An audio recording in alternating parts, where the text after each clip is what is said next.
Hi there, I'm going to show you how to replace the battery on this key fob. This came out of a 2011 Porsche Cayenne, and I believe the years are 2003 to 2011. The Cayenne uses the same key. Okay, so all you need is your new battery. This takes one 2032 battery, and you can get these on Amazon cheap. There's a link below in the description that will take you right there.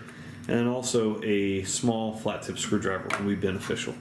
Okay, so go ahead and open up this, bring your key out, and then just push this up right there. There's your key, or pardon me, there's your battery. Now this part, just go in the side and kind of work the back out.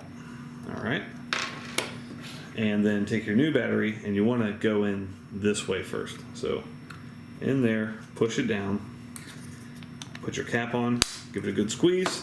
You're all set. You can test it, make sure that green light's coming on, and you're all set. Thanks so much for watching. Make sure you hit that thumbs up button.